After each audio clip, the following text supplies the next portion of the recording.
झारखंड से पेशी से पहले हेमंत सोरेन का बीजेपी पर हमला, सरकार को अस्थिर करने की साजिश। बीजेपी सरकार को गिराने की साजिश रच रही है। हमारे और विधायकों पर भी छापेमारी संभव है, यह भी हेमंत सोरेन ने कहा है। तो ईडी के दफ्तर में पेशी से पहले हेमंत सोरेन ने प्रेस कॉन्फ्रेंस बुलाई और उस दौरान किस तरह से वो केंद्र सरकार पर हमलावर हुए हैं, सुनिए।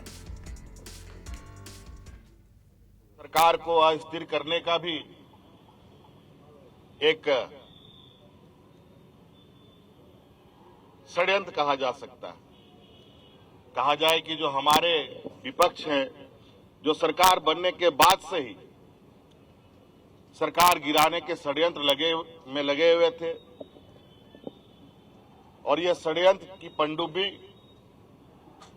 जो पानी में डूब डूब करके काम कर रहा था, ऊपर आने की ताकत नहीं रख रहा था, आज उस पनडुब्बी को धीरे धीरे बाहर लाने का प्रयास किया जा रहा है। और 1000 करोड़ रुपए का घोटाला करने के लिए कितने करोड़ों का खनन होगा, उनका ट्रांसपोर्टेशन कैसे होगा, और जो विगत 2 साल को अगर हम देखें, जब से एजेंसी जांच कर रही है, जो आरोप लगे हैं वो कहीं से संभव प्रतीत नहीं होता। मुझे लगता है कहीं ना कहीं एजेंसियों को पूरी विस्तृत जांच पड़ताल करने के उपरांत ही किसी ठोस निर्णय पे या एक ठोस आरोप लगाना चाहिए। एक संवैधानिक पद पर हूं और जिस तरीके से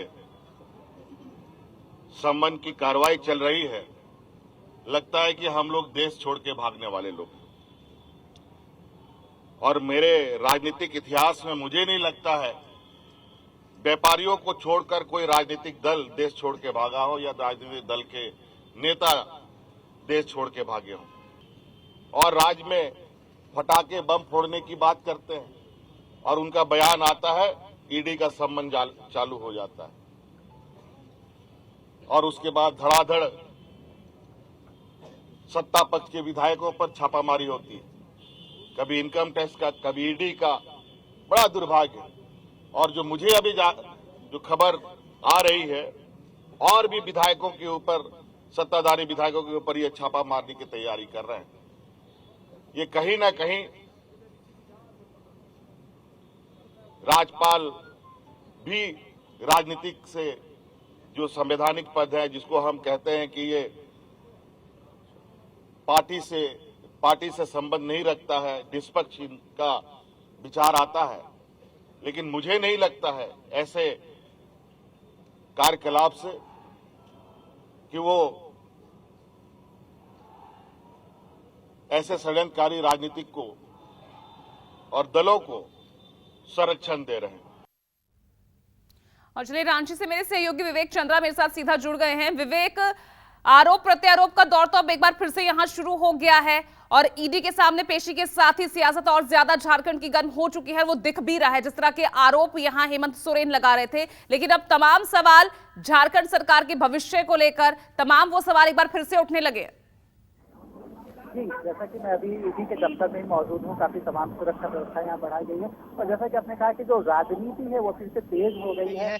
और हेमंत सोरेन ने ईडी के दफ्तर पहुंचने से पहले एक प्रेस कॉन्फ्रेंस की और उसने प्रेस कॉन्फ्रेंस पर उन्होंने तमाम आरोप लगाए हैं, बीजेपी पे लगाए हैं, विपक्षी पार्टी जो बीजेपी है उस पर लगाए हैं। उन्होंने पनडुब्बी की संज्ञा दी है कि जो पनडुब्बी थी, जो पानी में थी, वो ऊपर हो गई है, यानी कि वो एक्टिव हो गए हैं। उन्होंने राज्यपाल पर भी सवाल उठाए और उन्होंने ये कहा कि जो चिट्ठी चुनाव आयोग से आई थी उसे अब तक क्यों गोपनीय रखा गया है। उन्होंने राज्यपाल पर भी कड़े कदम उठाए और ये सीधा कहा कि जो केंद्रीय एजेंसियां हैं उसका दुरुपयोग किया जा रहा है। इससे पहले कल का जो दिन था वो लगातार मैराथन बैठकों का दौर था, अलग अलग बैठकें की गई, तो कहीं न कहीं सरकार जो है वो चिंतित है इसे लेकर, जो जिस तरह से जो ईडी ने बुलाया है हेमंत सोरेन को। और मैं ये बताऊं कि जो सूत्रों से हमारे पास खबर है कि 200 सवाल, 200 प्रश्नों की सूची तैयार की गई है, 200 से अधिक सवालों की सूची तैयार की गई है, जिनका जवाब हेमंत सोरेन को देना होगा। और इनके जो विधायक प्रतिनिधि थे पंकज मिश्रा, उन्हें पहले ही ईडी गिरफ्तार कर चुकी है और पंकज मिश्रा के घर से कुछ चेकबुक्स बरामद हुए थे, उसमें कुछ चेक ऐसे थे जिस पर मुख्यमंत्री का हस्ताक्षर भी। जी चलिए, बहुत बहुत शुक्रिया आपका विवेक चंद्रा इस तमाम जानकारी के लिए। तो देखिए, लगातार आपको अपडेट्स इस पूरे मामले को लेकर पहुंच। नमस्कार, मैं हूं मानक गुप्ता। अगर आपको हमारा ये वीडियो पसंद आया हो तो इसे लाइक और शेयर जरूर करें, और हां, हमें सब्सक्राइब और फॉलो करना ना भूलें ताकि आप देश और दुनिया की कोई खबर मिस ना करें। तो जुड़े रहिए हमारे साथ और देखते रहिए News 24।